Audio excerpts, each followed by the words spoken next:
tuguhaye ikaze nanone ku isengesho ribohora official, wowe inshuti mukundwa w'isengesho ribohora official, aho iherereye hose mu bice bitandukanye by'isi turimo. Imana iguha umugisha, tuguhaye ikaze, karibu. Wowe wakoze subscribe nawe utarayikora, ntuze kugenda utayikoze nyuma y'inyigisho cyangwa se nyuma y'isengesho. Imana ikugirire neza. Reka tuganire ijambo ry'Imana, ariko mbere yuko tuganira ijambo ry'Imana, reka tuhamagara umwuka w'Imana kugira ngo abane natwe. Mwuka wera, turaguhamagaye kugira ngo wambare imitima yacu, wambare ubugingo bwacu, wambare akanwa kacu. Mwuka wera, turaguhamagaye kugira ngo wambare ubwonko bwacu, amatwi yacu, mu izina ry'Yesu n'ijwi ryacu. Kandi ndaguhamagaye mwuka wera kugira ngo wambare abari hano bose bafunguye isengesho ribohora official, bari kutumva. Mwuka wera, injira mu matwi yabo no mu mitima yabo, kora ubushake bw'Imana Data twese muri buri wese, ubwuzuze kandi ubusoze. Urakoze mwuka wera, kukoze igikwiye kugira ngo usoze ubushake bw'Imana Data twese muri uyu muntu, mu izina ry'Yesu risumba amazina yose, amen. Nijoro twaraye tuvuze ku kijyanye, tugaragaza ko mbere y'uko Imana irema umuntu yabanje gushyiraho inzira z'ubuzima bwe, uko azabaho nuko azasoza ubuzima bwa hano mu isi.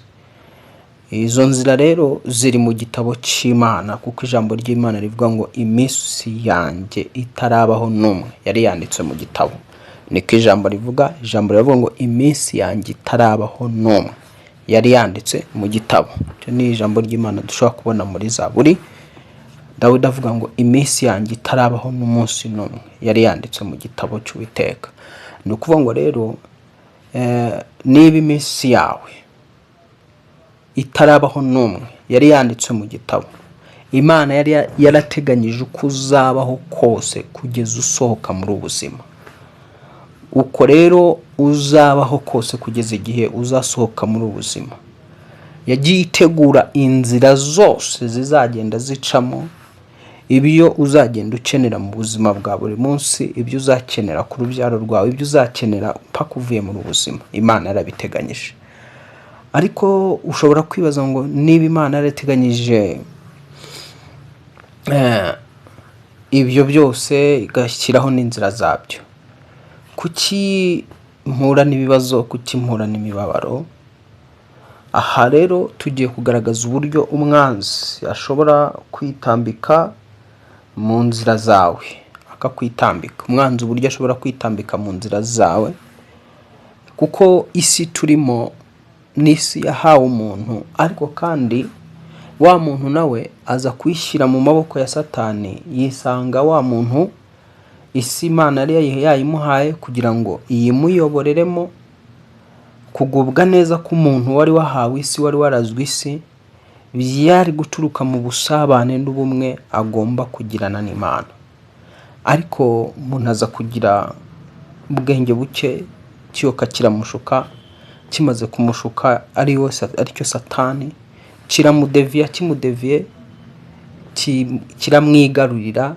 Umuntu yisanga ari mu butware bw'inzoka cyangwa bw'icyo kiyoka. Imana itegura umugambi mushya kugira ngo icungure uwo muntu, imukure mu maboko y'imbaraga z'umwanzi. Kuko ijambo rivuga ngo kuko yadukijije ubutware bw'ubwami bw'umwijima, ibidukuramo itujyana mu bwami bw'umwana ukunda. Abakolosayo 1:13. Nuko avuga ngo kuko ari we wadukijije ubutware bw'ubwami bw'umwijima. Nuvuga ngo iyo Imana ivuga ubutware, ujye wumva ubuyobozi nyine, n'ubuyobozi n'ubutegetsi. Imana yadukijije ubutware n'ubutegetsi bwa Satani, ibudukuramo itujyana mu bwami, cyangwa se mu bwami, mu buyobozi bw'ubwami bwa Yesu Kristo. Twebwe rero abayoborwa n'umwami Yesu Kristo dufite intsinzi ndetse no kurushaho. Rero reka mbere yuko dukomeza dusome ibyanditswe byera, hanyuma tukomeze mu cyigisho cy'uno munsi. Yobu igice cya 30 n'umurongo waho wa 13. handitse ngo inzira yanjye barayica batebutsa amakuba yanjye ari abatagira gitabara. Ngire nsubiremo ngo inzira yanjye barayica batebutsa amakuba yanjye ari abatagira gitabara, baje nk'abanyuze mu cyuho kinini bansumirira mu mivurungano. Ibiteye ubwoba binyerekeyeho, icyubahiro cyanjye cyagiye nk'umuyaga, kandi guhirwa kwanjye gutamurutse nk'igicu. Reka tugarukira aho ngaho. Yobu 30 kuva ku murongo wa 13 tugejeje ku murongo wa 15. Hano Yobu yarinjiye abonesha amaso y'umutima we.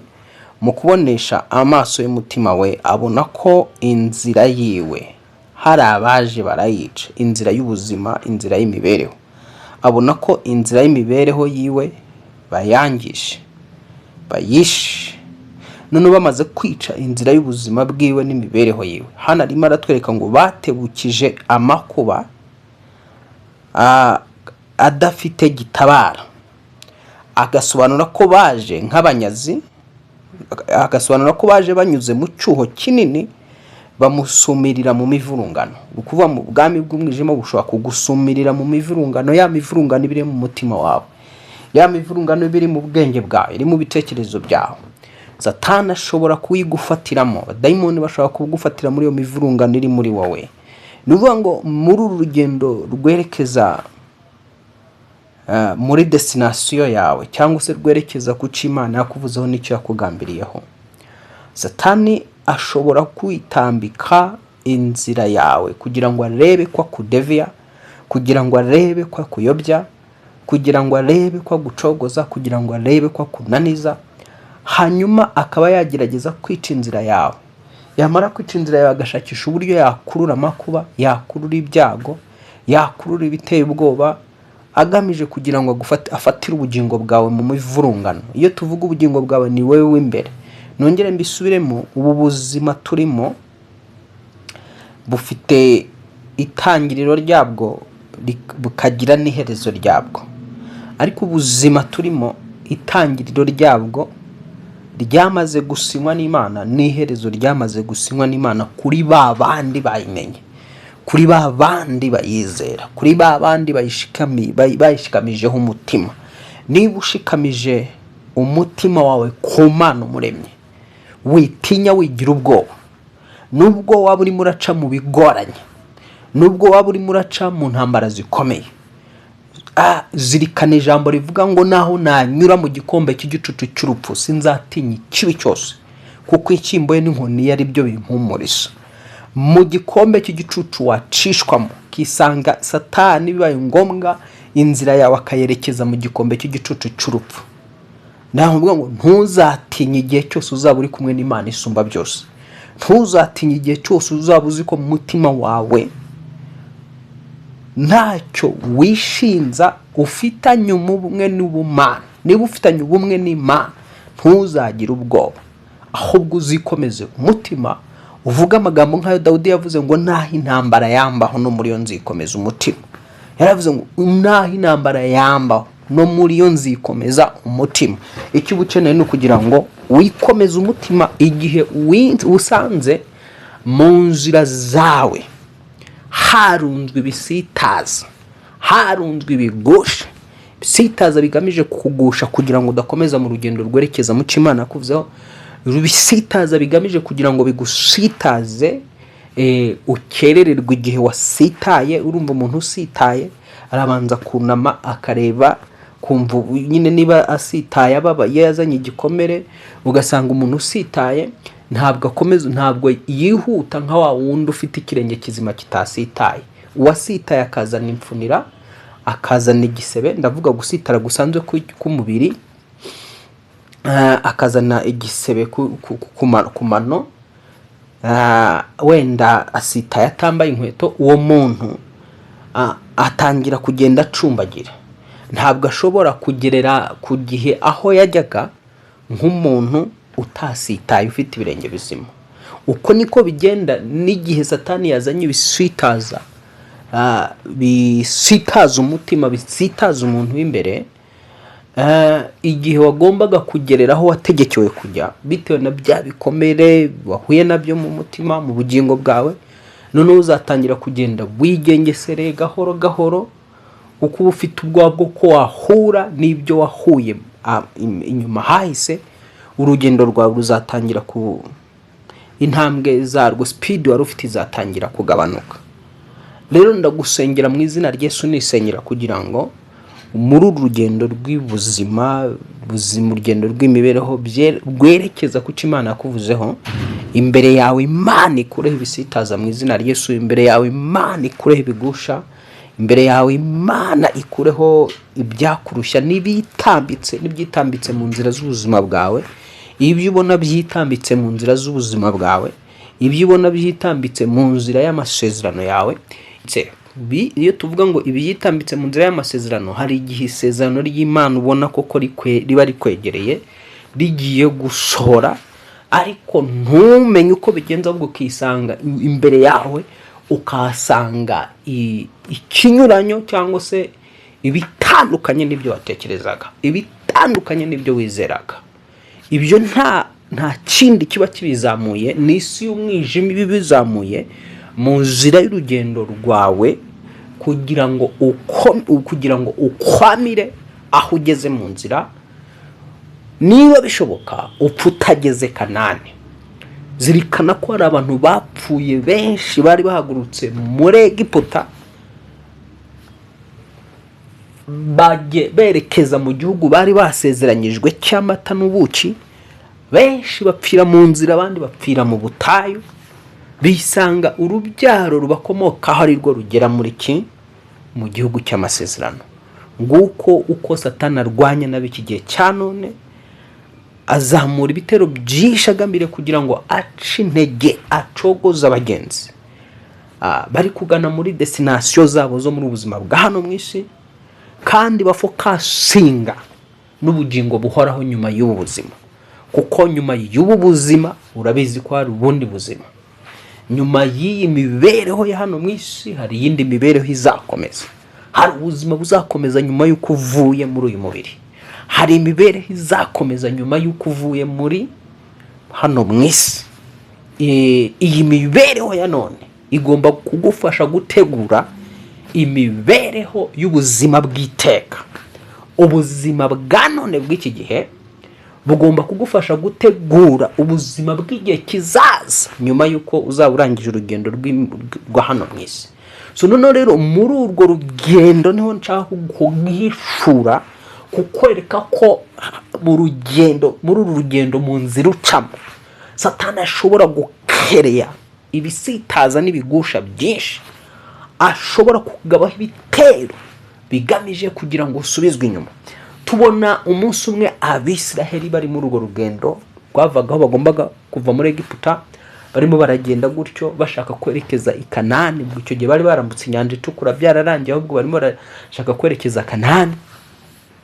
Mu kubara mu gice cyaho cya 22 turabona umuntu wumvise iby'ubwo bwoko, amateka y'ubwo bwoko. Ariko mbere yuko mbere yuko tujya aho ngaho mu kubara mu gice cya 22, reka tubanze dusome Yobu 23. Yobu igice cya 23 n'umurongo waho wa 10 kugeza kwa 11. Handitse ngo,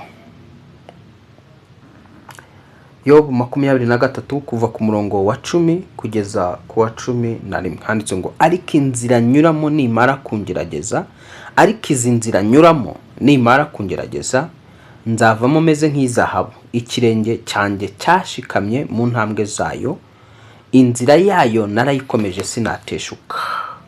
Ntabwo nasubiye inyuma ngo mve mu mategeko yategetse, ndetse n'amagambo yo mu kanwa kayo yambereye ubutunzi bundutira ibyo kurya binkwiriye. Umva hano Yobu arimo aravugana natwe atubwira ibi amagambo ngo, ariko izi nzira nyuramo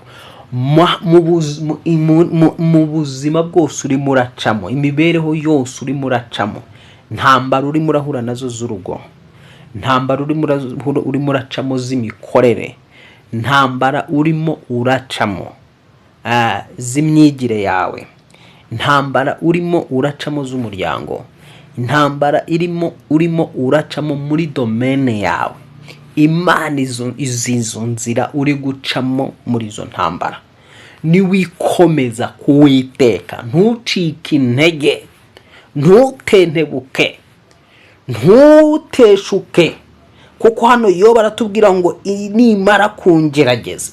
Yobu yamaze yahishuriwe ko Imana arimo iramugeragereza muri domene yiwe, yamugeragereje mu bworozi bwiwe bwose buvaho, asigara ntacyo yoroye. Imugeragereza ku urubyaro rwe rumushiraho, imugeragereza ku umuryango yamukuraho. Ariko noneho nubwo tuvuga ngo imugerageza, wibuke ko ni Satani wamugabagaho ibyo bitero, ni Satani wari warwanyije ubuzima bwe n'imibereho yiwe. Ariko ahangaha Yobu agiye mu mwuka yatura amagambo arakomeye ngo ariko izi nzira nyuramo nimara kungerageza nzavamo meze nk'izabo. Atangira kwatura ibintu bikomeye by'igihe kizaza. Ntabwo yigeze yumva yuko ibi harimo ari byo kumwica, ahubwo yatuye amagambo akomeye aravuga ngo izi nzira nyuramo nimara kungerageza. None atangira kwizera ko ibyo bihagomba kubisohokamo, kandi mu kubisohokamo agomba gusohokamo noneho ari zahabu. Yatura ko azasohoka aruta wa wundi Yobu wa mbere, Yobu wahahise, Yobu utambutse. Yobu watambutse yari umukire n'umutunzi, ariko yisanze mu bibazo by'ubuzima, yisanze mu bibazo by'imibereho, yisanze buri gice cyose kikoze imibereho yiwe cyakozweho. Igice cy'umuryango cyakozwe, umuryango wamutaye, umuryango umuturukaho washize, wapfuye. Kabiri, asanta amagara yiwe nayo yageragejwe, yakozwe ari mu buribwe, yari ari mu buribwe bw'umubiri, ari no ku buribwe bw'umutima. Ibaza uburibwe bw'umutima n'uburibwe bw'umubiri byombi bikaguhuriraho icyarimwe. Yobu yari yatatswe impande zombi. Nuva imitungo naye yamushizeho, ariko ibi bintu nkuko byari bimushizeho yatuye amagambo akomeye arakurura mu mwuka umutima we usa nk'urebye imbere. Ubona yo uri mu mibabaro, ubona nayo ugiye gusoka mu bihagazemo ari izahabu. Ndagusengera kugira ngo amaso yawe ahweze yongere kubona mu izina rya Yesu Kristo yuko ibi uhagazemo, inzira urimo nubwo zikuruhije, inzira urimo nubwo zikugoye, ariko uraza kuzishokamo umeze nk'izahabu. Turakugomba gusohoka muri ibyo bihe umeze nk'izahabu mu izina rya Yesu. Ahubwo wowe wikomeze nk'uko bavuga ngo ikirenge cyanjye cyashikamye mu ntambwe zayo. Icyo ukeneye, reka ikirenge cyawe ugikandagize mu ntambwe y'Uwiteka. Witeshuka, ikirenge cyawe wigikura mu ntambwe z'Uwiteka, wigikura mu kwizera, wigikura mu bihe byo gusenga, wigikura mu bihe byo kwikomeza k'Uwiteka no kumva ijambo rye. Umva ijambo ry'Imana cyane. Ni ryari umuntu aba asabwa kumva ijambo ry'Imana? Ni cyaje umuntu aba ari mu bihe bimugoye, ibihe arimo araca mu ntambara zikomeye, arimo araca mu ntambara, yisanze inzira y'imibereho ye yajemwo intambara nyinshi, yajemwo Satani yayangije, yayononye, utari kubasha kureba imbere hawe mu buryo bw'amaso y'umubiri. Iyo utareba imbere yawe mu buryo bw'amaso y'umubiri, bisaba kugira ngo noneho uitandukanye n'umubiri, winjire mu mwuka, ukoreshe amaso y'umwuka, ukoresha amaso y'ubugingo. Aha rero Yobu nicyo cyamubashishije, nuko yakoresheje amaso y'umwuka, akoresha amaso y'ubugingo. Noneho ukoresheje amaso y'umwuka n'ay'ubugingo, araturabwa ngo izi nzira nyuramo nimara kungerageza nzavamo meze nk'izahabu. Arongera ngo ikirenge cyanjye cyashikamye mu ntambwe zayo, inzira yayo narayikomeje sinateshuka. Komeza inzira yo gusenga, komeza inzira yo kwizera, komeza inzira yo gukiranuka, komeza inzira yo kumva ijambo ry'Imana. uraza gusohoka muri ibyo bihe. Imana iraza gukwitamurura, imbere yawe iraza kuhashira inzira, imbere yawe iraza kuhashira ikiraro wambuke ujye hakurya mu izina rya Yesu. Nubwo umwanzi yitambitse, akaba yitambitse inzira y'imigisha yawe, akaba yitambitse inzira y'ubuzima bwawe, akaba yitambitse inzira igana muri destination yawe, ndayankumenyeshe ngo hejuru y'umwanzi hari imbaraga z'Imana ihoraho, hari imbaraga z'Imana yaguhanze, hari imbaraga z'Imana yakuzanye mu isi, hari imbaraga z'Imana yaguhanze ukabura igihangano cyayo. Wowe nanjye turi ibihangano by'Imana. Ntabwo Imana yagutakaza rero, ntabwo Imana yakureka. Igihe cyose uyishikamijeho umutima, igihe cyose utateshutse, igihe cyose ikirenge cyawe kitanyereye ngo cerekeze mu murongo w'izindi mana mu murongo w'izindi mana zitazwi, imana z'abanyamahanga. Iyo tuvuga imana zitazwi, imana z'abanyamahanga, imana zitaremye, tuba dushatse kuvuga ibigirwamana, tuba dushatse kuvuga imyuka mibi, tuba dushatse kuvuga abadayimoni, tuba dushatse kuvuga Satani. Iyo utigeze uyoboka ngo ikirenge cyawe ngo kiganishe kwa Satani, ujye gushaka ubutabazi kwa Satani, ujye gushaka ubuvuzi kwa Satani, hari abantu bisanga inzira yabo Satani yitambitse, n'ubundi ugasanga bagiye niwe bayobotse, bagiye kumusaba kugira ngo abavire mu nzira babone gutambuka. Bakajya kwa Satani gute? Bakerekeza iyo bapfumu ngo bagiye kwivuza inyatsi, bakarekeza iyo bapfumu ngo bagiye kugira gute, bagiye kwivuza indwara zitandukanye, ariko bagiye mu bapfumu ngo bagiye kwirogoza mu bapfumu, bagiye kwirogoza mu bakozi basa. Icyo gihe ujye umenya ngo wowe ugiye gukorana imishyikirano, ugiye kunga ubumwe n'ubwami bw'umwijima, uyobotse izindi mana zitazwi, uyobotse izindi mana zitigeze zibaho, zitakuremye, zitakuzanye ku isi. Icyo gihe uba witandukanyije n'Imana nyakuri yakuremye ikakuzana mu isi, ukayoboka ibigirwamana. Iyo witandukanyije n'Imana umuremyi rero nta kindi, nuvuga ngo ukishyira mu maboko ya Satani muri izo nzira, nuvuga ngo uyisanga ubaye umutungo wa Satani. Noneho azavuga ngo urakaze neza mboga zizanye, azagutoteza muri ubuzima bwa none, uzisanga yakwigaruriye wabaye umukozi we, na nyuma y'ubu buzima uzisange uri kumwe nawe mu nyanja y'umuriro n'amazuku, ari rwo rupfu rwa kabiri Imana yageneye umwanzi n'abamarayika be. Uzisanga utawe igehinomu nyuma y'ubu buzima, nyuma y'imibereho. Ujye uhora uzirikana, wibuke ko nyuma y'ubu buzima, nyuma y'iyi mibereho, amaso yawe atabona, hari ibihabera bikomeye hirya y'amaso yawe atabona. Ndavuga y'umubiri, hirya y'aho amatwi yawe atumva, y'ibyo tumva, hirya y'amatwi yawe atumva hari ibihavugirwa, hirya y'aho udatekereza ko hahari, hari aho uzisanga hacurirwa, yani ubugingo bwa benshi bumanuka ugasanga burimo burerekeza. Umuntu tukaba tuzi ngo araruhutse hano mu isi, avuye mu buzima bwa hano mu isi araruhutse, kumbe agiye kujya mu mibabaro iyo atigeze ahura nayo akiri hano mu buzima bwa hano mu isi. Ndetse nibura utanavuga ngo ni 1/1,000,000 cy'imibabaro iyo yahuye nayo hano mu isi. Mu isi y'abadayimoni hari ikuzimu, hari umubabaro uteye ubwoba utagereranya n'imibabaro abo mu isi hano bahura nayo bari mu mubiri. Iyo imibabaro ibiri hariya mu isi y'umwijima iri ikuzimu, ikubye iyo abantu bahura nayo muri ubuzima bwa hano mu isi inshuro zirenga amamiliyari utabara. Ni abantu bari mu kaga, n'abantu bari mu makuba, ni ahantu ubugingo bw'abantu buhora bushonga, buhora bushya, buhora bukongoka. Naho ubwire ngo ntabwo iyo umuntu avuye muri ubuzima bwa none apfuye, ntuzishuke ngo wibeshye ngo aragenda akaruhuka agasinzira. No, hari ahantu, hari abamanuka ikuzimu, abakoreye Satani bamanuka ikuzimu, ariko kuzimu itandukanye na gehinamu.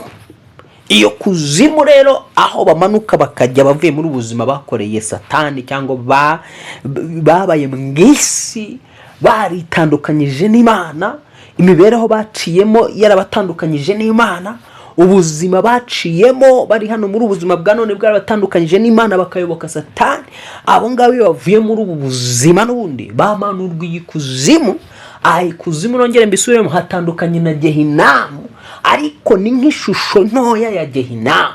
Ni nk'uko ushobora kureba kugira ngo wumve icyo kigeranyo gisobanukirwe neza, wumve icyo turi kuvuga kuzimu iyo ariyo. Urugero rwa hafi, iyo umuntu bamufashe mu buryo yakoze ibyaha, bamufungira kuri sitasiyo ya polisi, iperereza rigatangira gukorwa. N'ubundi hari ubufungiye kuri sitasiyo ya polisi, wibuke ni gereza. N'ubundi iyo gereza ni ahantu yenda gutandukanira n'igihe bagukatiye wajyanywe mageragere cyangwa amanuwe muri gereza iyo ariyo yose nkuru. Bivuga ngo biba byenda n'ahantu biba bitandukanye, nuvuga ngo rero Gehinamu na kuzimu nuko wabigereranya. Upfuye rero agapfa avuye muri ubuzima bwa hano mu isi, yaratandukanyijwe n'Imana n'imibereho n'uburibwe bw'ibibazo yagiye acamo mu buzima bwa none, bikamutera kwanga Imana akayoboka izindi mana. Iyo uvuye muri ubu buzima umanurwa kuzimu. Kuzimu nakubwiye ngo nta hantu n'ubundi hari uburibwe bwinshi n'imibabaro nyinshi, henda kugereranywa na Gehinamu. Utangira kubabazwa n'ubundi, muri uko kubabazwa kwawe ukazakangukira nanone kugira ngo utabwe ku munsi w'amateka, ku munsi w'urubanza. Uzazurirwa nanone gucirwaho iteka noneho aho umwana w'umuntu azajugunywa Gehinamu, ariho Bibiliya yise ngo ni urupfu rwa kabiri, aho hitwa ngo ni mu nyanja yaka umuriro n'amazuku. Aho hari harategekewe umwanzi n'abamarayika be. Tuvuye aho ngaho rero, nuvuga ngo muri ubuzima bwa none rero, iki kiremwa cyitwa Satani n'abakozi bacyo bakora amanywa na nijoro kugira ngo bakereye ibikurushya n'ibikugora muri iyi mibereho ya none, kugira ngo barebe ko wayabayoboka, kugira ngo barebe ko wateshuka Imana yawe. Ibi nibyo iki kiremwa cyari cyakoreye Satani, cyari cyakoreye Yobu, kugira ngo kirebe ko cyamutandukanya n'Imana. Ariko Yobu yikomeza kuwiteka, yatura amagambo akomeye aravuga ngo izi nzira nyuramo. Igihe Satani akwitambitse akaguteza ibyago, igihe Satani akwitambitse akaguteza amakuba, ntuzakora ikosa ryo kwihakana Imana. Umva nanone tukiri muri Yobu igice cya 33. Yobu igice cya 33. Yobu igice cya 33. Ntuzakora ikosa igihe uzisanga mu nzira yawe uhakubitanyemo n'ibyago, uhakubitanyemo n'intambara, uhakubitanyemo n'amakuba. Ntuzakore ikosa ryo kwitotombera Imana no kuva ku Mana ngo ushake kuyoboka izindi mana. Yobu 33 kuva ku murongo wa 11 handitswe ngo, Yobu 33 aravuga ngo ibirenge byanjye ibishyira mu mbago, yitegereza inzira zanjye. Uyu Yobu kuko atigeze ateshuka ku Mana, arimo aratubwira amagambo akomeye none ahangaha. Aratubwira ngo ibirenge byanjye ibishyira mu mbago, yitegereza inzira zanjye zose. Ni ukuvuga ngo ahangaha ku murongo wa 12 ngo reka ngo usubize muri ibyo ntukiranutse, reka Imana kuko Imana isumba abantu. Uyu ni Yobu yateranaga amagambo n'abamuciraga urubanza.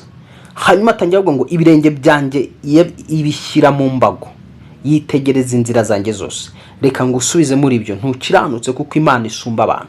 Imana isumba abakurwanya, Imana isumba abarozi bakurwanya, Imana isumba ibyo biremwa bikurwanya, Imana isumba Satani kurwanya, isumba abamarayika b'umwijima bakurwanya, isumba amagini, imizimu n'ubwoko bwose bw'imyuka mibi ibone kurwanya.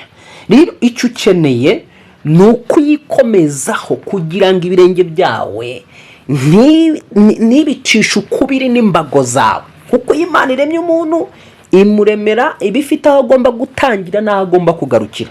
Nk'uko ubona buri gihugu cyose kigira imbago zacyo, niko n'ubuzima bw'umuntu bugira imbago aho bugomba kugarukira. Nubwo hari abantu bigize ibyigenge, rimwe na rimwe baviyora imbago zabo ntibagire gitangira, ariko buri muntu wese afite imbago z'imibereho ye n'ubuzima bwe, aho agomba gutangirira n'aho agomba kugarukira. Mu rubyaro rwawe Imana izi urubyaro uzabyara naho rugomba kugarukira. Mu by'ubutunzi nuko nguko, mu myaka nuko nguko, izi myaka y'uburame bwawe hari aho igomba kugarukira. Imana yashyize aho, niho twita rero ko ari imbago y'imyaka yawe. Mu butunzi hari ubutunzi, hari imbago yagushiriyeho z'ubutunzi utagomba kurenza. So nuvuga ngo rero icyo Satani abakora we abagira ngo ahubwo we yimura imbago, yanase nkaho adevia sunika ibirenge byawe kugira ngo abisubize inyuma, abyimure mu mbago z'imibereho yawe, abyimure mu mbago z'ubuzima bwawe. Dukomeje ku murongo wa 23, arakomeza akavuga ngo nyine ahangaha iyo ukomeje gusoma nyuma y'ibyo byose, akomeza avuga ngo maze ngo ubugingo bwe burinda muri rwa rwobo. Ubwo tusimbutse ku murongo wa 18, ngo ubugingo bwe burinda rwa rwobo no kubaho kwe ikakurinda kurimburwa n'inkota, ngo maze kandi ahanwa n'umubabaro uri mu buriri bwe, ahora aribwa mu magufwa ntahweme, bigatuma ubugingo bwe buhurwa ibyo kurya n'umutima ukanga ibiryoshye. Umubiri we urananuka ntube kigaragara, n'amagufwa ye atagaragara akanama, ngo nukuri ubugingo bwe bwegera ikuzimu no kubaho kwe kwerekeye ku barimbuzi. Niba abonekerwa na marayika w'umurengezi, ni inyamibwa imwe mu gihumbi, wamenyesha umuntu inzira akwiriye kunyuramo. Iyo wikomeje kuwiteka muri iyo mibabaro yose wumvise, igihe ubona ubugingo bwa busunikwa bushaka kuganishwa ikuzimu, umurimbuza busatiriye abushakisha, ahangaha aravuga mu murongo wa 23 asoje avuga ngo niba abonekerwa na marayika w'umurengezi, ni inyamibwa imwe mu gihumbi, wamenyesha umuntu inzira akwiriye kunyuramo. Naho Imana yamubabarira iti murokore kugira ngo atamanuka akajya muri rwa rwobo, nabonye umucunguzi. So nuvuga ngo muri ibyo byubuhagazemo, icyo ukeneye ni ukwikomeza kuwiteka, kuko iyo wikomeje kuwiteka muri cya gihe ubona inzira yawe yarunzwemo ibirundo by'ibyago n'amakuba, Uwiteka yohereza marayika we, ubonekerwa na marayika w'umurengezi. Mu ijuru Imana ifite igisirikare cyitwa abamarayika. Muri abamarayika bamwe igibohereza bakaza kurwanirira bizera, igibohereza bakaza kurwanirira bikomeje kuwiteka, igibohereza bakaza kurwanirira abasenga. Ndagusengera kugira ngo Imana igutumeho marayika wayo ukomeye, akubite mu isi yaho utareba, ibikwitambitse imbere mu izina rya Yesu. Hari ibikwitambitse imbere utari kubona, hari ibikwitambitse imbere amaso yawe atari kubona, byitambitse biravuga ngo ntuzanyura hano, uzacanga, inzira yawe igomba kugarukira hano. Ariko ndakwaturaho kugira ngo Imana imanure marayika w'inkuba, Imana imanure marayika w'inkota, Imana imanure marayika w'imiriro, bakubitire icyarimwe ibyo byitambitse imbere yawe mu izina rya Yesu. Bakubitire icyarimwe ibyitambitse imbere yanjye mu izina rya Yesu Kristo wapfuye akazuka. Ukuboko kw'Imana kwihishure mu buzima bwawe, kwihishure mu mibereho yawe. Tusoreza hariya mu kubara mu gice cya 22 ho navuze nagaragaza ko umwanzi ashobora kuza akabona yamenya amakuru yawe agahagurukira kugira ngo arebe ko yagufatira mu nzira cyangwa se yagucogoreza mu nzira. Reka dusome aho ngaho turebe, dusome aho ngaho kubara mu gice cyaho cya 22, kubara mu gice cyaho cya 22, igice cya 22 cyo kubara, ngo Abisiraheli barahaguruka babamba amahema mu kibaya cy'Imowabu kinini hakurya ya Yorodani hateganye n'Yeriko. Urumva barimo baragana mu gihugu cyabo cy'amasezerano, mu by'Imana yabavuzeho. Ariko muri icyo gihe barimo baragenda, urumva mu rugendo bari bamaze kuruha, byabaye ngombwa yuko babamba amahema muri icyo kibaya cy'Imowabu kinini, ngo hakurya ya Yorodani hateganye n'Yeriko. Ngo Baraki mwene Sipori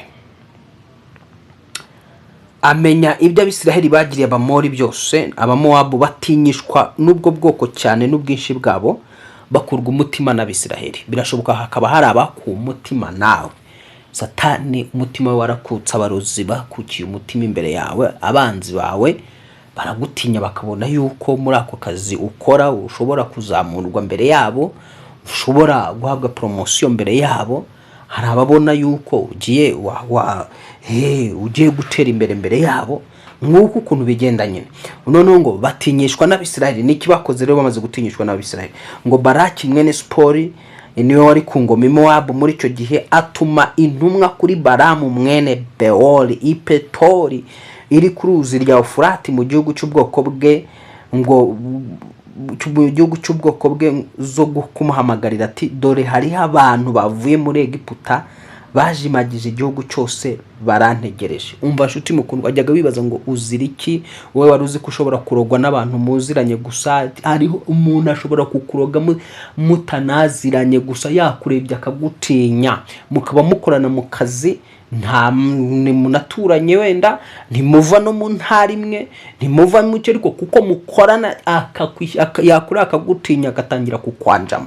Nguko uko byagenze uyu Balamu. Wumve ukuntu byagenze. Nta hantu yarahuriye n'Abisirayeli, ariko wumve kumbe Abisirayeli bari bagambitse naho ngaho bagomba guca mu gihugu cyari kiyobowe n'uyu Balamu bikomereza urugendo.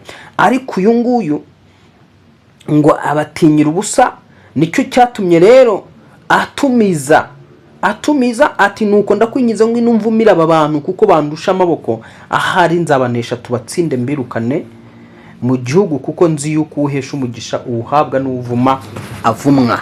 Aha nigeze kubibigishaho mbereka ko umuntu umwe ashobora kuvuma umuryango wose ukavumwa. Igihugu gishobora kuvumwa n'umuntu umwe, biterwa n'imbaraga n'ubutware bwa wa muntu afite mu isi y'umwijima. Niba ari umurozi ashobora kuroga igihugu cyose, umurozi ashobora kuroga intara, akarere, akagari, igihugu, umuryango wose. Biterwa n'uwo murozi imbaraga afite n'ubutwara afite mu isi y'umwuka. Kimwe nuko umukozi w'Imana, umuntu w'Imana, bitewe n'inzego akoreramo, ashobora guhesha igihugu umugisha, umuryango umugisha, umuntu ku giti cy'umugisha, intara, akarere, akagari, gutya akaba yagahesha umugisha, biterwa n'uwo mukozi w'Imana, amavuta ahagazemo, urwego rwo kwizera amaze kugeramo, ikirere akoreramo. So n'ubu ngo rero sasa urabona ko aba bantu bari mu nzira, barimo barerekeza mu gihugu cyabo cy'amasezerano, ariko hadutse abanzi bashaka kubitambika. Hadutse abanzi bashaka kwitambika Abisirayeli. Uyu mwanzi witwa Baraki abahagurukijwe no kugira ngo ajye kuvumesha ubwoko bw'Abisirayeli, abone uko abutsinda. Birashoboka nawe rero ukaba uri kunyumva ibibazo urimo uracamo, hari uhagurukiye kukuroga, hari uhagurukiye kukuvumisha, nawe ubwawe uri kubona rimwe na rimwe iyo mivumo isa nk'iyageze mu buzima bwawe. Ndagusengera mu izina rya Yesu Kristo ngo wishikamize ku Uwiteka Imana yawe irakurwanire. Yarwaniriye Abisirayeli, umuvumo agatangira kuvuga, yatangira kuroga no gutongera bikangaka, ibyo agiye gutongera no kurekura bigahinduka umugisha. Uyu munsi nawe ndagusengera kugira ngo abagutongeraga bose n'abakuvumaga bose, abakoheraga, aboherezaga ibyoherezanyo, ibijaganyiro n'ibindi byose, ibitererano, ibitegano, ibyo byose bihiga wowe, umuriro w'Imana ubitwikire mu kirere cyawe mu izina rya Yesu. Ibindi bitwikire kure yawe ntibikugereho. Imbaraga z'Imana zifate mpira abakurwanya n'abaguhiga, ibyitambitse destination yawe, ibyitambitse ubugingo bwa none n'ubw'igihe kizaza, kuko Satani abatagetinga ubuzima, abavuga ngo ibyo mukorera nonaha biramubuza kuzagera ku bugingo bw'iteka, biramubuza kuzabona ubugingo buhoraho. Ariko aka kanya ndasenze mu izina rya Yesu, ibyo Satani yibwira ku buzima bwawe nta na kimwe ari ubugingo buhoraho uzabubona mu izina rya Yesu. Ijuru ry'Imana ugomba kuryinjiramo, ndetse ukiri no muri ubu buzima bwa none ugomba kwinjira mu byiza Imana yaguteganyirije, ugomba kugeraho mu izina rya Yesu. Ugomba kubyara mu izina rya Yesu, ugomba gusama mu izina rya Yesu, ugomba gucuruza ukaguka mu izina rya Yesu, ariko ugacuruza ubaha Imana, ugacuruza utinya Imana, urubyaro rwawe ukarurerera mu kubaha Imana no mu gutinya Imana. Ugomba ako kazi ugomba kugahesherezamo Imana icubahiro. Ibyo byose wifuza, ikinyenzi niba ufite intego yo kugira ngo biheshe Imana icubahiro, Imana irabikugezamo mu izina rya Yesu. Ndagusengera nisengera kano kanya kugira ngo marayika w'Uwiteka Imana manuka zarundanya abanzi bawe n'ababisha bawe, abitambitse mu nzira y'ubuzima bwawe, abitambitse mu nzira y'imibereho yawe, abitambitse mu nzira igana mu bugingo buhoraho, ababoneka n'abataboneka, abagaragara n'abatagaragara, abuzi n'abutazi, Uwiteka batsinde, kuko wanditse yuko azatanga ingabo nyinshi zigapfa ku bwawe. Ndatura ngo izo ngabo zose zari zihagurukiye kurwanya zipfe zizeho mu izina rya Yesu Kristo. Izo ngabo uzi n'izo utazi, izo ubona n'izo utabona, marayika w'Uwiteka zice azikura imbere y'amaso yawe mu izina rya Yesu Kristo. Vuga uti mwami w'abami Yesu, ndi imbere y'amaso yawe, ndi imbere y'intebe y'ibirenge byawe, uzi inzira nyuramo kandi ibyitambitse mu nzira zanjye. Ijisho ryawe rirabireba, amaso yawe arabibona, ibyo ngewe ntabona. Uwiteka amaso yawe arabibona. Ohereza ingabo zawe z'abamarayika bari ku mafarashi yaka imiriro, bafite inkota zaka imiriro, bakubite hasi, bavaneho, batembagaze ikintu cyose cyari kitambitse imbere y'inzira y'ubuzima bwanjye, imbere y'inzira y'imibereho yanjye, mu nzira igana mu masezerano yanjye, mu nzira igana mu bugingo buhoraho, mu nzira igana mu byo wamvuzeho. Uwiteka tuma igisirikare cy'abamarayika bamenyereye kurwana intambara izo nge ntabasha kurwana, izibera hirya y'amaso yanjye, iziba hirya hanze y'umubiri wanjye, ziba mu mwuka. Izi ntambara ziba hirya y'umubiri wanjye, izi ntambara ziba hirya y'amaso yanjye y'umubiri. Uwiteka tuma abamarayika bawe bazishyireho akadomo, bazishyireho iherezo. Uwiteka tuma abamarayika bamfata ukuboko banyinjize mu masezerano y'ibyo wamvuzeho, mu izina rya Yesu Kristo, mu izina rya Yesu Kristo wapfuye akazuka, mu izina rya Yesu Kristo wapfuye akazuka. Urakoze mwami kumvise gusenga, amashimwe n'icyubahiro byawe ibihe byose bidashira mu izina rya Yesu, amina. Niba usenganye nanjye iri sengesho, Uwiteka hari icyo akoze, Uwiteka hari icyo akoze, wizere. Urabona ukuboko kw'Imana, urabona imbaraga z'Imana. Imana iguha umugisha, Imana ikugirire neza. Wari umushyitsi utarakora subscribe, ntugende utayikoze. Kabiri kandi ntukore ikosa ryo kudasangiza umuvandimwe wawe, umuntu ukunda, utamusangije iri jambo ry'Imana. Uhabwe umugisha n'Imana, ugirirwe neza n'Imana. Ni Pastor Justice mwari muri kumwe. Shalom.